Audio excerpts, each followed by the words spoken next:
de volta conversando hoje com a psicóloga Tatiana Berta sobre como podemos superar o sentimento de rejeição e a insegurança.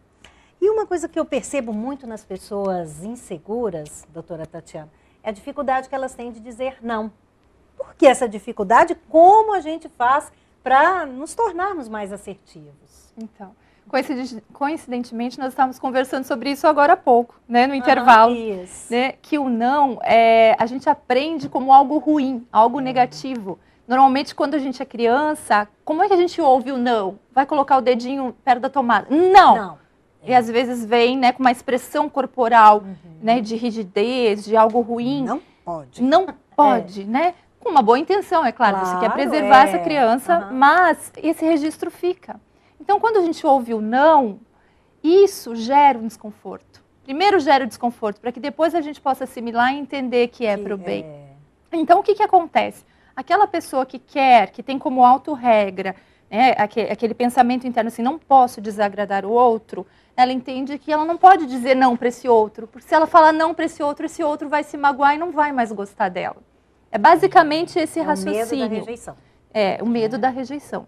Falando em medo, queria abrir um parênteses e fazer um comentário que eu achei muito interessante, uma pesquisa, né, que fala que o medo da rejeição, ele ativa áreas cerebrais que são responsáveis por emitir as respostas para os nossos órgãos do corpo, para os nossos órgãos diversos, de sensibilidade à dor.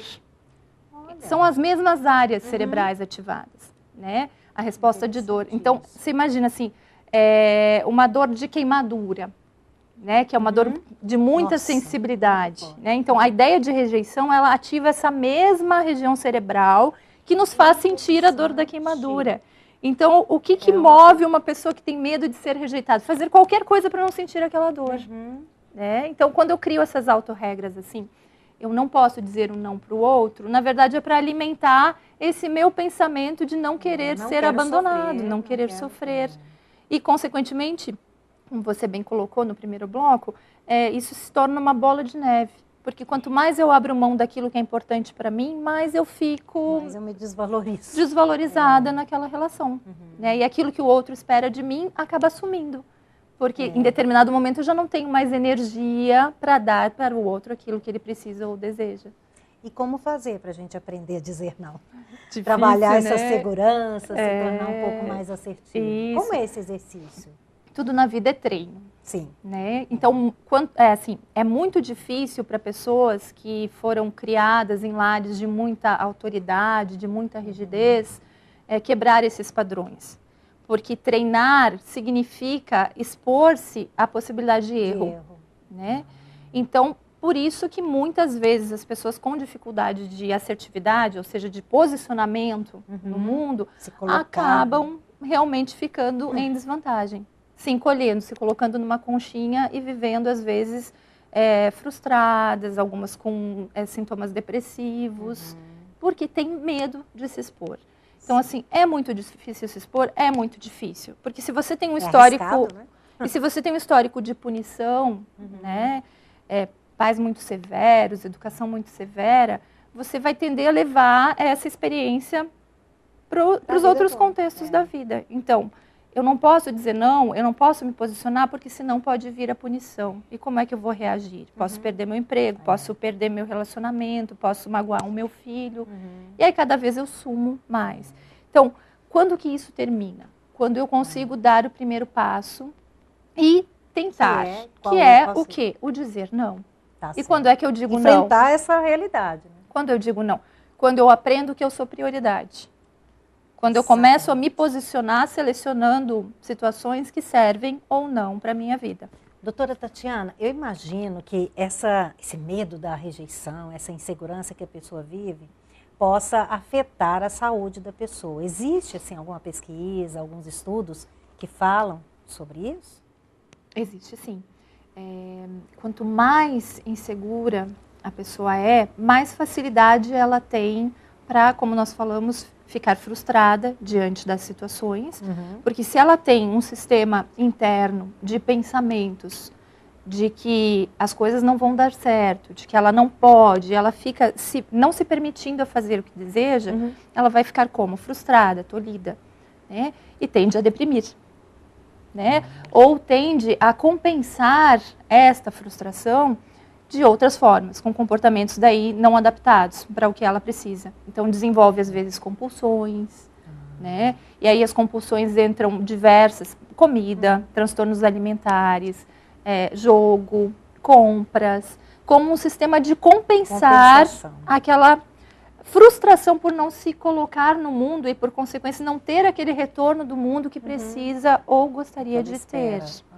Então, vemos pessoas infelizes e, portanto, com mais facilidade de adquirirem transtornos, doenças diversas.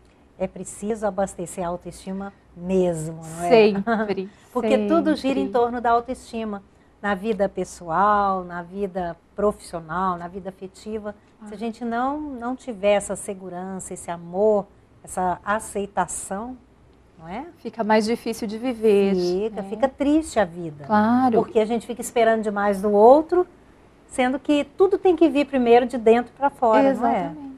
Então... E assim, é muito difícil para quem, a gente precisa salientar isso, que é muito difícil para quem tem um histórico de punição na vida por tentar se colocar, né, conseguir ultrapassar essa barreira e formar relações mais seguras. E como nós estávamos falando anteriormente, como fazer para superar isso?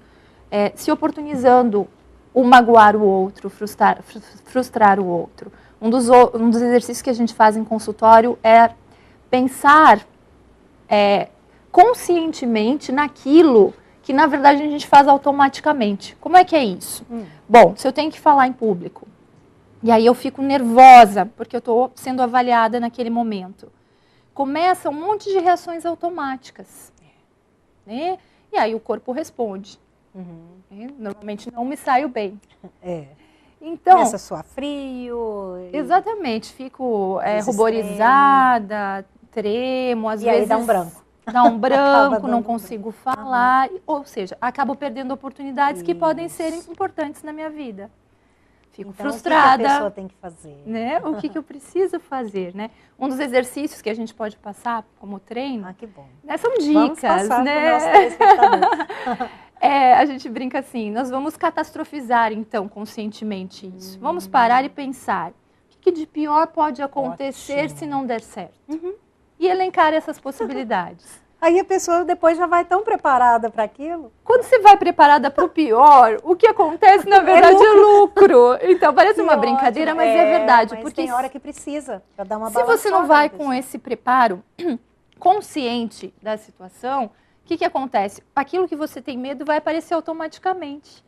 Porque os estímulos do ambiente vão acabar desencadeando esse medo.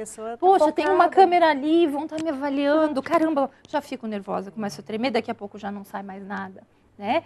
Então, eu preciso ter de antemão esse preparo emocional de, poxa, se eu errar aqui, tudo bem, né? O que pode acontecer de pior? Vou falar diferente do que eu tinha imaginado. Às vezes, pessoas em entrevistas de inglês ou de outros idiomas, sendo avaliadas, perdem oportunidades preciosas porque ficam presas naquela rigidez de eu tenho que falar de determinada maneira a frase que eu ensaiei. E aí, na hora, vem o nervosismo e essa frase não sai daquele jeito e a pessoa vem, nossa, eu falhei, não saiu do jeito que eu queria e já não sai mais nada. Então, precisa ver esse treino, essa maleabilidade, né? Se eu não falar desse jeito, eu posso falar desse jeito e aquilo passa despercebido de repente. Só que não é tão fácil assim, né, Eliana? Não é sempre que a gente consegue, ainda mais quando se vem de ambientes muito punitivos, pelo medo. O medo fica... Já tem uma voz interna que fica chamando a atenção o tempo todo. Isso. Como se fosse um pai lá dentro, punitivo, que vem lá da infância, me pegando pela mão, puxando a orelha às vezes, dizendo isso pode, isso não pode. Então, em alguns casos, quando é que a gente recomenda ir para o consultório, né? Certo. Quando a pessoa, de fato, está tendo prejuízo no convívio social. Então, eu estou tendo prejuízo nas minhas relações, Eu amo meu marido, mas o meu casamento não anda, eu já fiz o que eu podia, ele já fez o que eu podia, a coisa não vai. Vamos parar e olhar. Será que tem coisas que eu não estou dando conta, eu estou fazendo automaticamente? Coisas que a gente não vê no dia a dia. Exatamente. Né? Eu Ótimo. tenho medo, não consigo me expor. O que será que está me travando? Porque essas reações são automáticas. Elas vêm de onde? Provavelmente de situações que ocorreram lá atrás e ficaram internalizadas muitas vezes como trauma. Então, assim, se vem... eu costumo usar esse exemplo no consultório, dá muito certo normalmente para elucidar. Vem uma cobra e te pica quando você é criança, qualquer bicho rastejante que vier, você já vai sair correndo. Só que, às vezes, no seu contexto atual, um bicho rastejante é uma lagartixa que está passeando e não vai uma minhoca. E aí você já vai... fazer mal nenhum. Exatamente. Então, assim... A gente precisa ter essa consciência de que não é necessário repetir aquele padrão de comportamento, porque nesse contexto ele não se aplica. Hoje você é diferente. Hoje você é diferente, suas necessidades são diferentes. Então, isso, um profissional da área, claro, ele pode realmente ajudar a pessoa nesse autoconhecimento. Sim, um psicólogo. E nessa mudança de vida mesmo, não é? Certamente, um terapeuta, um orientador, o pessoal que trabalha com coaching pode indicar. Cada um para a sua necessidade específica, mas é importante se permitir esse olhar do outro. O ambiente terapêutico, ele favorece muito isso pela neutralidade. Então, eu estou ali, não é com meu pai, não é com meu marido, não é com meu chefe, né? Não é com aquela pessoa que eu estou flertando, eu estou com um profissional. Esse profissional vai ter um olhar neutro, ele não vai me julgar, não vai puxar a minha orelha, ele vai deixar... Exato. Aquela porta fechada tem um significado. Né? O que é falado aqui é um ambiente seguro, vai ficar aqui. Agora, a partir daqui, você pode utilizar aquele conhecimento, aquele treino